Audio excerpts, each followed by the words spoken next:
Salam sehat sejahtera, jumpa lagi di channel Mata Ketiga.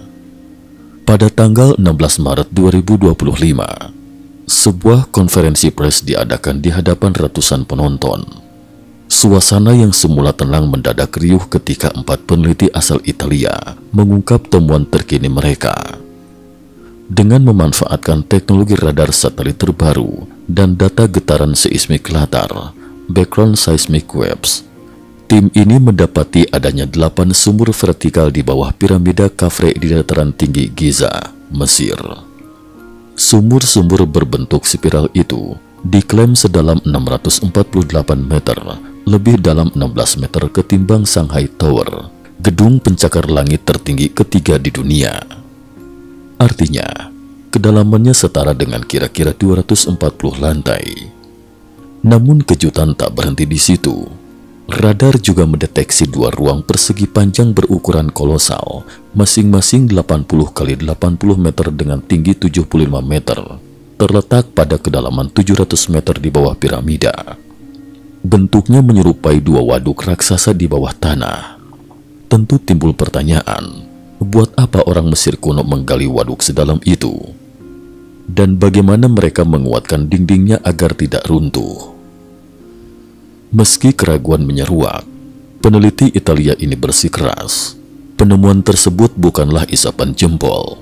Bahkan, mereka masih memiliki sederet data mengejutkan lainnya yang menyiratkan kemungkinan kota bawah tanah tersembunyi di seantero dataran tinggi Giza. Teknologi mengintip isi piramida.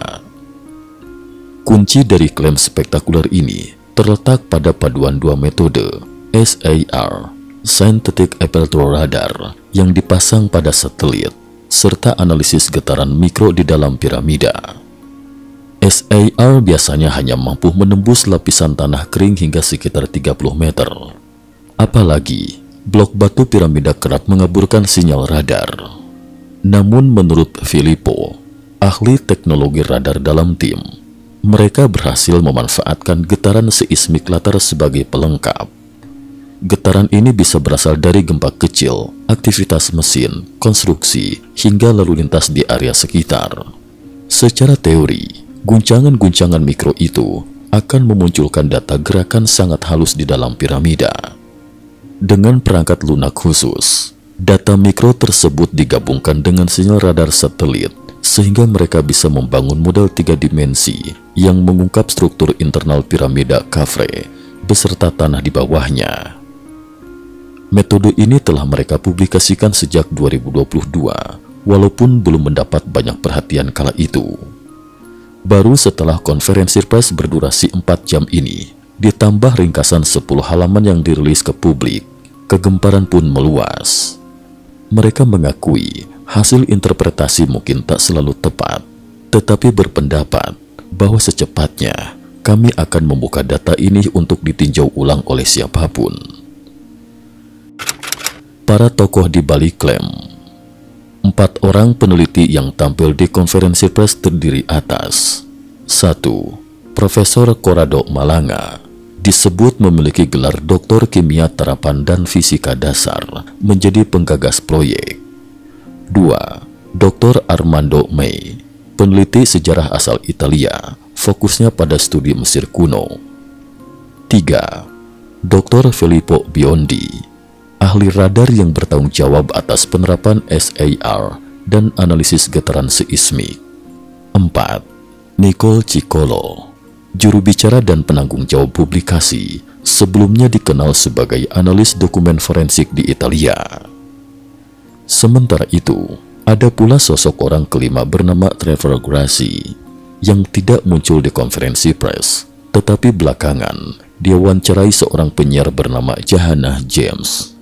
Grassi rupanya sudah lama meyakini adanya jaringan ruang bawah tanah yang luas di Mesir, bahkan pernah memproduksi film dokumenter independen bertema itu.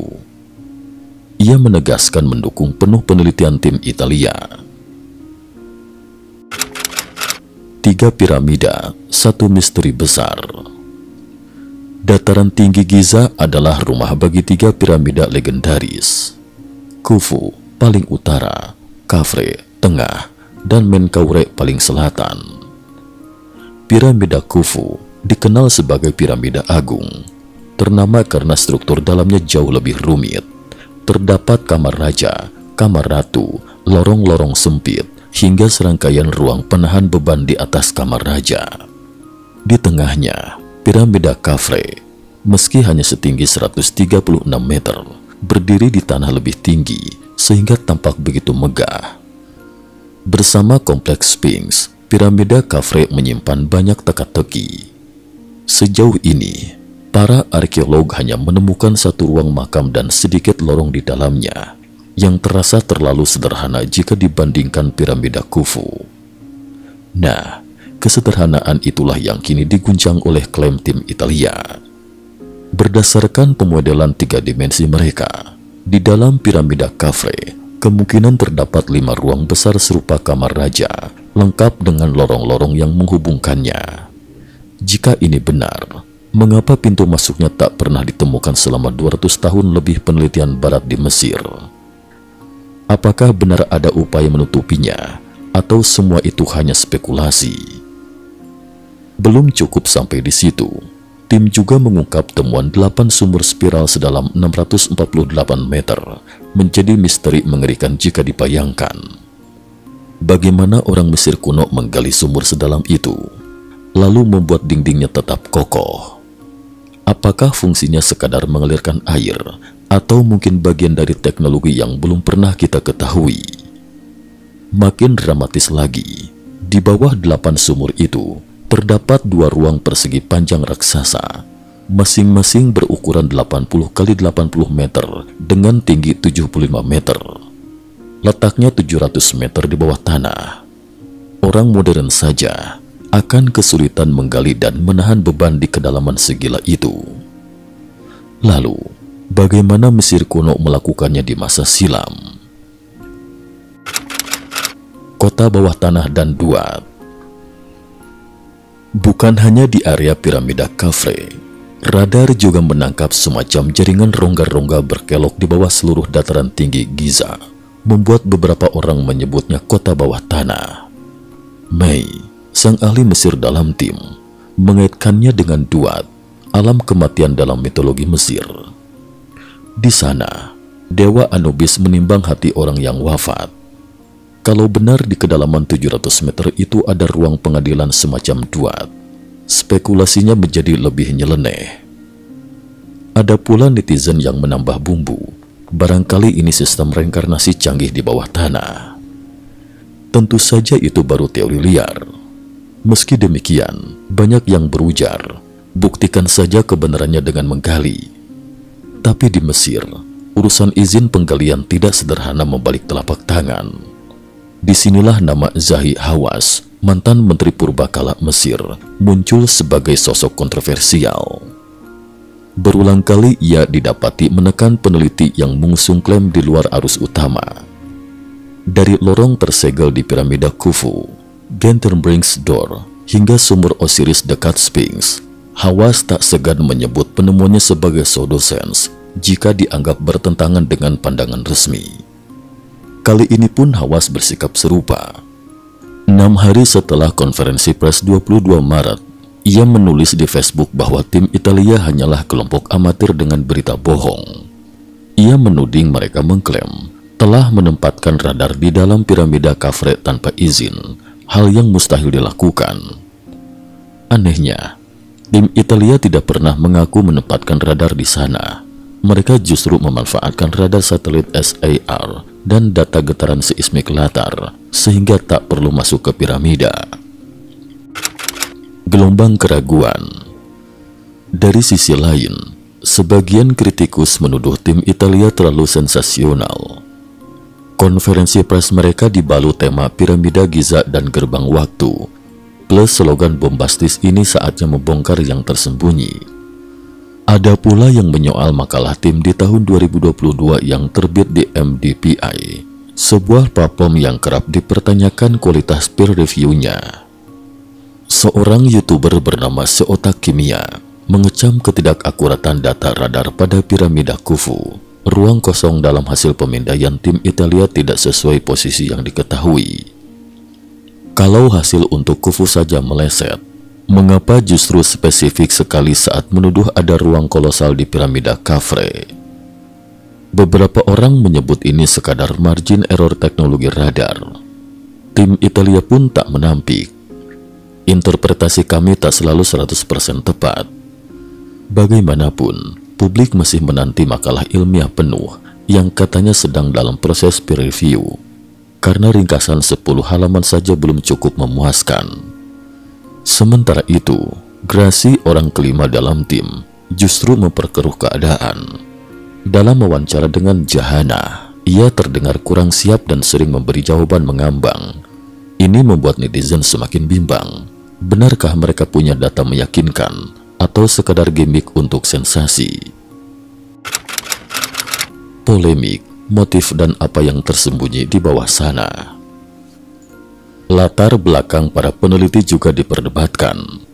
Corrado di kampusnya pernah dijuluki Galileo modern, tapi sebagian menyebutnya tidak memiliki gelar PhD resmi.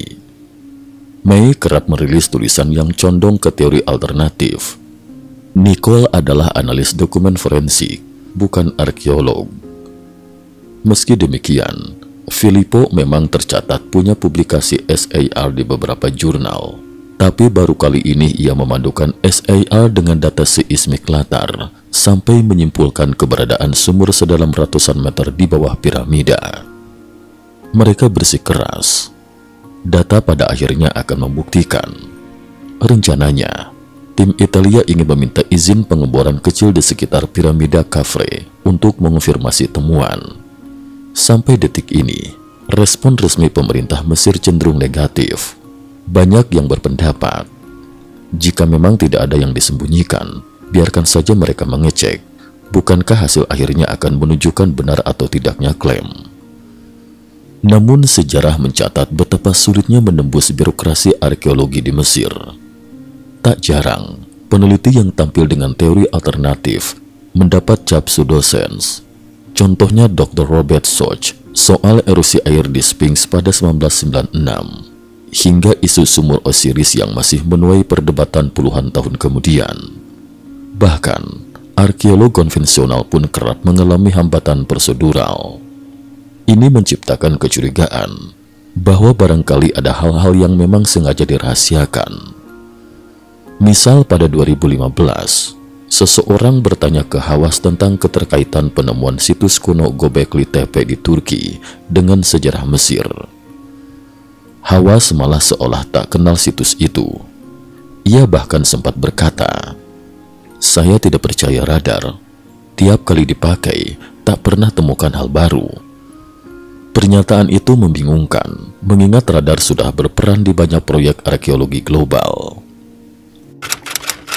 Akhir kata, benarkah ada dunia bawah tanah?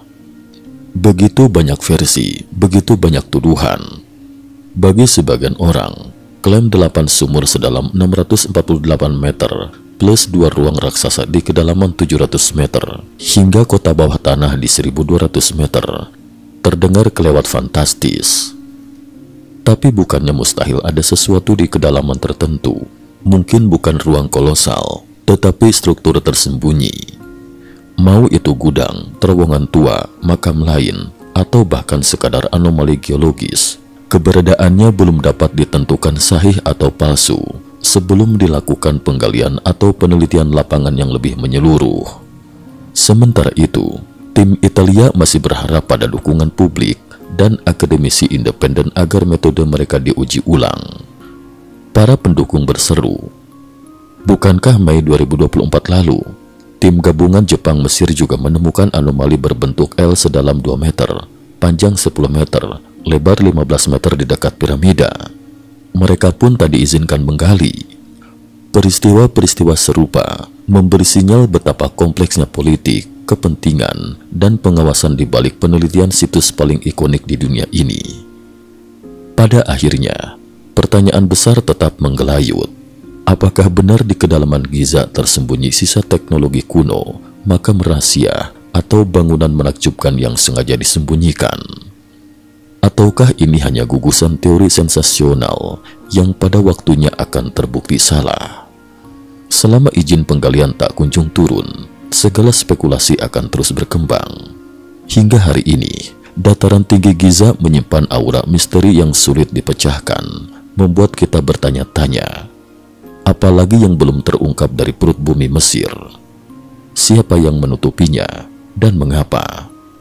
Dan barangkali kisah ini masih akan bergulir dalam ketegangan yang tak kalah dahsyat di masa mendatang. Cukup sekian dulu. Terima kasih atas perhatiannya.